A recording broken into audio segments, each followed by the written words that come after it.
All right, so I'm a complete idiot. Full disclosure, I was feeling myself. I got caught up in the hype game with the covered calls, and I pretty much just did not even listen to one of the basic rules of thumb when it comes to covered calls. It could come back to bite me pretty hard in the butt. And like I said, I'm not perfect, guys, and I'm not only going to tell you the good stuff. So when I screw up, I'm going to tell you so that you don't make the same mistakes that I made. In this video, I'm going to talk about that major screw up that I did with one of my covered calls, as well as the other ones that I made that are going to expire this week. Take a look at the portfolio and answer some common questions that I got on my initial covered call video. Everyone's been giving it some great feedback, but there's some questions there that I want to just address inside this video to kind of clear up some other things when it comes to covered calls. And I think this is a great example of, staying focused on what you're doing, especially with options trades, because I'm not new to this. I've been selling covered calls now for years, all right? Something that I just made a new mistake, and it's awesome people make mistakes, but I just want you to know, even if you've been doing this for a while, you still have to get your ducks in a row before you make these covered calls and make sure that you don't potentially lose gains. And in this case, lose a ton of money in dividends. Well, a ton of money for me. If we jump inside the portfolio here, this is Robinhood desktop. I don't use the phone because I have an iPhone 5S and I can't record a video on it for more than a minute, but we can see kind of like an up and down day, nothing really going consistent. That's kind of been the whole week so far. It's been a little bit up, a little bit down. Some stocks are up, some stocks are down. Right now it's valued at $10,029. Today is Wednesday, the 8th. So this is live right now. It is 1:28 in the afternoon. So here's essentially what's going on. You can see that I have three stocks right here, AT&T, Wells Fargo, and Aflac, that I trade covers calls with. I used to, when I first opened this portfolio, what I was going to do is I was going to buy everything, equal and keep everything balanced. But with how great covered calls are and collecting premiums to really hockey stick the growth of this portfolio, I pretty much have been going down from my least expensive stock all the way down. I'm going to work up to 100 and get to 100 as fast as possible so I could do 3 covered calls and 4, 5, etc., etc. So right now I have 3 covered calls and I have a cash covered put, which is a little different. Like I said, I'm going to leave a playlist with what exactly a cash covered put is and a covered call. So if the things that I'm saying are completely crazy, you can go back and check out that video. But if you know a little bit about them, you'll know what I'm talking about here. Now I want to just jump over to this screen real quick to answer a question that I get a lot about this, and that's how I choose my strike price. Guys, my strike price is all determined by my basis. And I want to show you the beauty of these premiums and these cash covered calls. So we have Wells Fargo, AT&T, Aflac. Cody is something in my other portfolio for my free stocks. Thanks, guys, for signing up. So I sold off all those free referral shares, and I've been doing covered calls with Cody over there. And then Verizon and Budweiser are 2 cash covered puts that I've done. I don't own 100 shares of those yet. But essentially, if we look, here's how much money that I've put into Wells, AT&T, and Aflac. 32.66, et cetera, for 100 shares, which gives me my initial basis, my cost per share.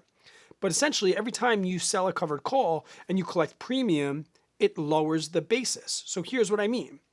Even though I'm listed here at 32.66, my net basis is really 31.44 because in June and July, since I started doing cash covered calls, I've collected over $120 in premiums. So that $120 in premiums gets subtracted from the amount I invested. That's going to lower my basis. So as I continue to sell cash covered calls, I'm continuing to lower my basis.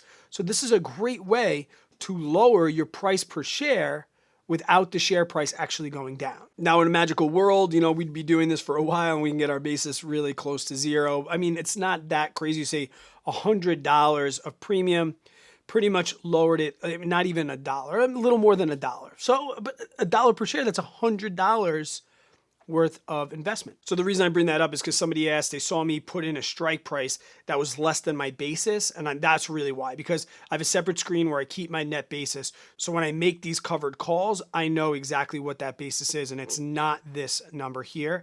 And I like to keep my strikes pretty close to the share price to collect as much premiums. Because like I said, if I get assigned, then I'm just going to sell a cash covered put against it. And I'm just going to continue that wheel strategy over and over again. So I'm not married to these stocks. I have no problem with them getting assigned. with the exception of what happened this week and the mistake that I made. I'll get right into it. So the mistake I made, guys, was with AT&T, all right? And here's a little rule of thumb if you're going to be making covered calls. You kind of want to avoid them during the week of the ex-dividend date. Tomorrow is the ex-dividend date for AT&T, meaning if I hold stock today, I'm going to get the dividend. If I don't hold the stock tomorrow, I do not get the dividend. Right now at 100 shares, that's $52. Now, where does that $52 come and play in my mind? Well, if I were to get assigned early, like say, for example, right now I have a covered call at $30.50. If it hits that, in a regular case, it hits that on a Wednesday, it's never going to be assigned, right? They're never going to assign this early in the week when it expires on Friday. And I kind of knew that, but on an expiration week, I might get assigned early. And you can see I got pretty close. There's been times, I think yesterday, where it did get to 30.55. It got as high as 30.57, and I was very lucky that this did not get assigned. If it were to get assigned, I would have lost that $53 in dividends because I would not hold the stock on the ex-dividend date. So now I'm sitting here like biting my fingernails, hoping that AT&T I could survive today and it does not get up to that. Now, if it hits 30 and gets assigned tomorrow, that's okay because I hold the stock at the end of today. I would get that ex-dividend date going into tomorrow. I would get the dividend. But if it gets assigned today, I'm not going to get that. And it's like so simple, and it's a great rule of thumb. And I just, like I said, I was feeling myself. I'm like, oh, I just went through all my covered calls. I did not do my research. I did not look and see when the ex-dividend date was for AT&T. And like I said, that might be a $53, $52 dividend loss for me. I'm going to jump into the options chain real quick because I want to answer another question that I get about the strike price and choosing a strike price. Guys, this break even is super important. If I go to the sell, and right now I'm selling covered calls. So right now, this is at a $6 premium. I got it at a different premium. I'll show you. But we have to remember, guys, the buyer is also putting up premium. So when the strike price is $30.50, for them to break even, they want it to get to $30.56. That's their break even point, the $30.50 plus the premium they had to put in. So generally, I would not worry about this getting assigned until it went up to $30.56. So this can help you pick your strike price. For example, like right now there's no premiums, but let's just go out and look a little further and I'll explain to you what I mean. So right now, say I wanted a covered call and I wanted it to be $30.50. That's what I wanted my strike price. I was happy selling it at $30.50. Well, what I can kind of think about in my mind is I can go with that $31.50. Great. But it's not going to get assigned until it gets to pretty much $31.76. So I can look a little bit lower for a strike price, collect a $13 more premium, and think to myself, all right, I'll put in the $31 strike because it's most likely not going to get assigned until it hits $31.39. Now, that's not exactly $31.50.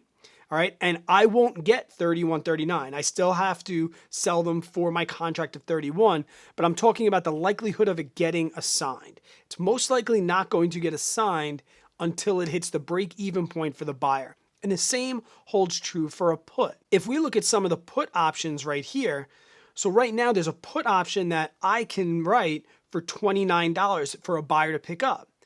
But for the buyer to break even, that share price has to go below 29 and get to 28.47. So there's a high likelihood that it won't get assigned even at $28.90. That's 10 cents below the strike price, but it probably won't get assigned. So make sure you're looking at that break even price and how the premium gets added onto the strike to help you, narrow in a little bit closer to the share price and try and get more premiums. But don't get mistaken.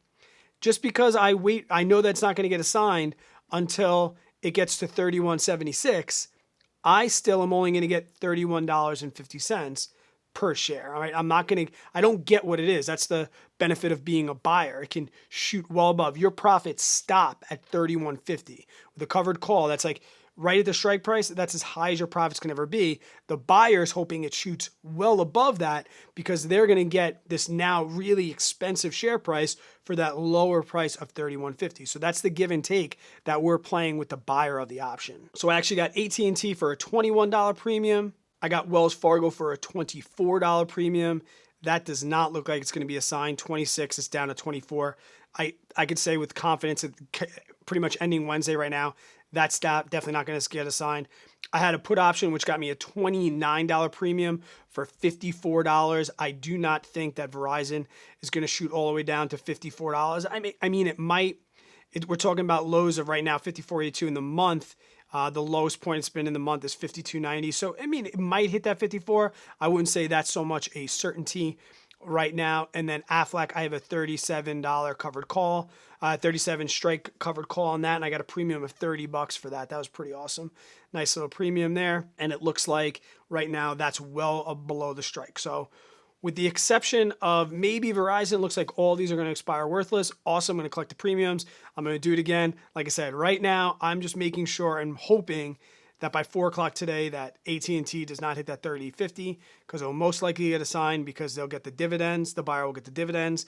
That will help cover the premium and still give them a little bit of profit on the trade as well. While we're here, I'll just show you some pending dividends that I got. National Grid's coming up in August. A couple more in July. JP Morgan Chase Realty Income, that monthly dividend stock. And Anheuser-Busch, that's $1. Okay, that gets you a can of beer somewhere in the right place. If we look at some orders, I actually did make some purchases this week as well. After Duke Energy just announced this week that they are going to be raising their dividend up once again. Let's go Duke Energy. Threw $250 in there. That got me 3.11 more shares.